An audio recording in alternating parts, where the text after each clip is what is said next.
ఉత్తరాంధ్రకి మీ ఆశలకు కలలకు రెక్కలు. ఇప్పుడే మీరు ఈ పిల్లలు చూశారు. నా నమ్మకం పెరిగింది.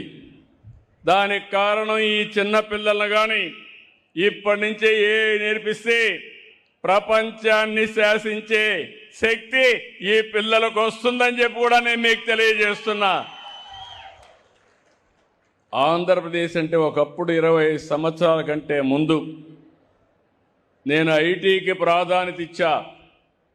ఈరోజు ప్రపంచంలో తెలుగు వారు ఎక్కడున్నా హైయెస్ట్ పర్ క్యాపిటల్ ఇన్కమ్.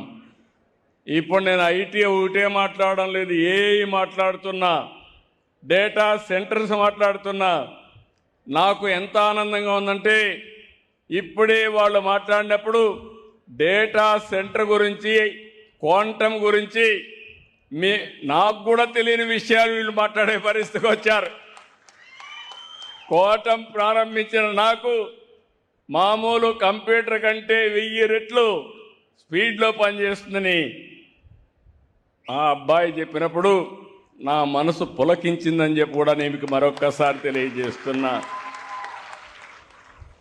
4-5 దేశాల్లో ప్రపంచంలో ఫస్ట్ టైం మనం క్వాంటమ్ కంప్యూటర్ భారతదేశానికి వస్తూ ఉంది. ఆ కంప్యూటర్ మన రాష్ట్రానికి అమరావతికి రావడం గర్వకారణం అని మరొక్కసారి మీ అందరికీ విజ్ఞప్తి చేస్తున్నాను. ఇంకొక పక్కన తొందరలోనే అనకాపల్లి కొంతమంది మాట్లాడుతున్నారు. నాకెప్పుడు సవాళ్లే. నేను ఏ మంచి పని చేయాలన్నా ఇమ్మీడియట్గా వచ్చేస్తారు, ఏదంటే అది మాట్లాడతారు. ఇంకా డేటా సెంటర్ రాలేదు. గూగుల్ డేటా సెంటర్ మీరు చూస్తే ఒక్క అమెరికాలో ఉండి మొట్టమొదటిసారిగా ఇండియాకు వస్తామని, ఇండియాకు వచ్చిన తర్వాత ఎక్కడ పెట్టాలంటే అనుకూలమైన ప్రదేశం అని మన విశాఖపట్నం, ఒక సుందరమైన నగరం విశాఖపట్నానికి వచ్చారు. అది వస్తే బెంగళూరు కలవరపడింది. వేరే రాష్ట్రాలు ఆశ్చర్యపోయినాయి. కానీ ఇక్కడుండే వాళ్ళు మాత్రం ఒకరిద్దరు ఫ్లాగులు పట్టుకుంటారు వద్దని. డేటా సెంటర్ అంటే తెలియదు, లాభాలు తెలియవు. అంటే వాళ్ళకి కావాల్సింది రాజకీయం కావాలి, ఎవరో చెప్తే నమ్మాలి.